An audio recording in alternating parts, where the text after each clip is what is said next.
Alors, voici encore des explications concernant des rapports et des taux, afin de bien comprendre la différence, car tu vas devoir connaître et bien connaître la différence entre ce que sont des rapports et ce que sont des taux.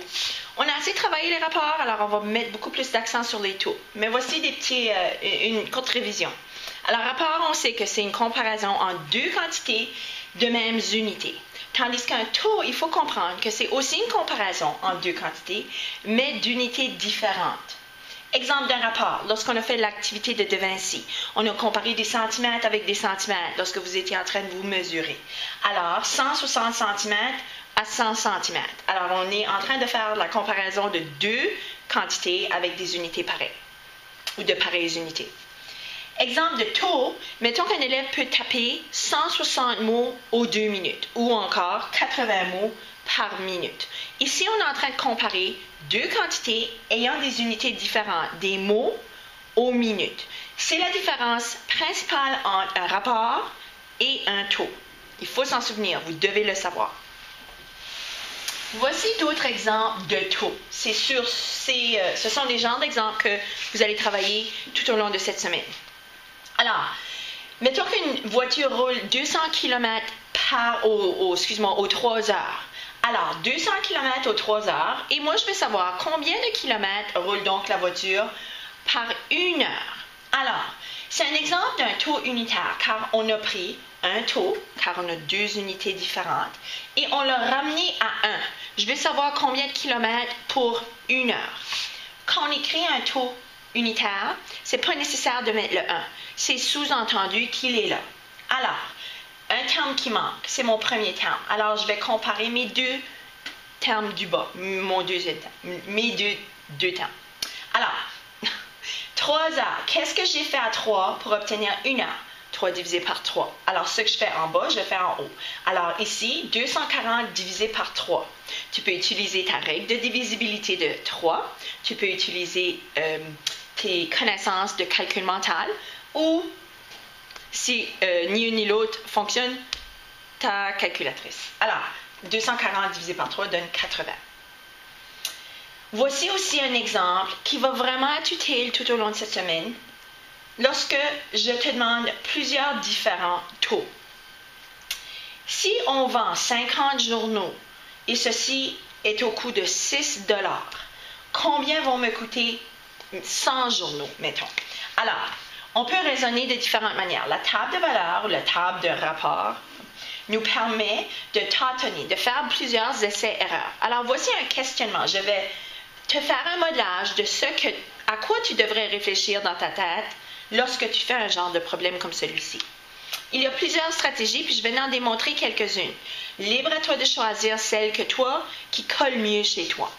Alors, 50 journaux à 100. C'est évident, je l'ai doublé. Alors, étant donné que je l'ai doublé, j'ai doublé la quantité, je vais doubler le montant. Alors, 100 journaux vont me coûter 12 $. 12 $. Maintenant, 200 journaux. Je peux m'y prendre de deux façons. Je peux retourner à mon 50 et me dire, bon, qu'est-ce que je fais à 50 pour obtenir 200? Si tu connais bien tes tables de multiplication ou ta règle de divisibilité de 5, tu peux dire, ben, je fais fois 4. Alors, j'ai multiplié par 4 pour obtenir 200 journaux. Je vais faire la même chose à mon 6 $. Ça va me faire 24 $. Ou bien, je peux utiliser les 100 journaux et doubler, parce que c'est ce que je fais. J'ai doublé de 100 à 200, alors 12 $, 24 $. Maintenant, je peux augmenter de façon consécutive par des bons de 50, de 10, de 30, ou je peux faire un gros saut. Ça ne t'empêche pas d'utiliser les stratégies qu'on vient de voir. Exemple, 450 journaux. Je peux utiliser mes 100 journaux pour trouver combien me coûte 450. Exemple, 450, j'ai 400. J'ai 400 dans 450. Alors, je vais avoir 4, 12 $. 1 $, 1, 12, 2, 12, 3, 12, 4, 12. Je vais avoir 4, 12 $. 4 fois 12. 4 fois 12, ça me fait 48 $. Maintenant, 48 $ pour mes 400 journaux. mais j'en veux 450. Alors, je peux utiliser mes données, mon information de 50 journaux. Si 400 journaux me coûtent 48 $ et que 50 journaux me coûtent 6 $, alors il me reste à faire une addition. 48 $ plus 6 $, et 450 journaux vont coûter 54 $. Je peux aussi me poser la question, qu'est-ce que je fais à 4 pour obtenir 450? C'est appelé un multiplicateur de proportionnalité, car ce que je fais au 50, je fais au 6, je devrais obtenir la même réponse. 50 fois 9 me donne 450 journaux. Alors, 6 fois 9, 54 $. Alors, assez intéressante comme stratégie. Il y a certaines étapes qui peuvent prendre plus longtemps à faire, mais il reste que si ceci t'amène à la bonne réponse, tant mieux. Alors, on va l'explorer beaucoup plus en salle de classe. En attendant, non, vous n'avez pas de peine, mais voici un travail que je veux que tu essaies. Alors, j'ai manqué un peu de place, alors je vais faire de mon mieux de l'expliquer afin que tu aies besoin de m'écouter ici. Alors, le gardien de but des Wildcats a arrêté 8 tirs pour chaque 8 tirs pour chaque 10 tirs qu'il a reçus.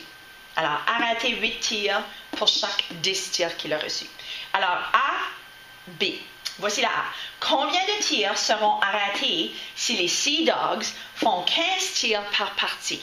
Maintenant, on est en train de faire des rapports. On est en train de présenter notre travail sous forme de rapport. Fraction, 2 petits points avec le A. J'aimerais voir que ton travail soit présenté.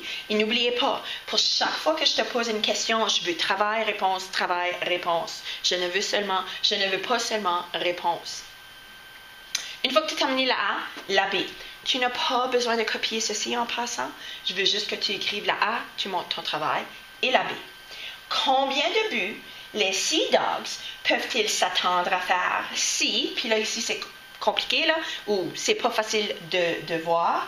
Alors, combien de buts peuvent-ils s'attendre à faire si ils maintiennent les tirs, c'est-à-dire qu'ils continuent à faire 15 tirs par partie, et que les Wildcats continuent à arrêter 8 tirs pour chaque 10 tirs.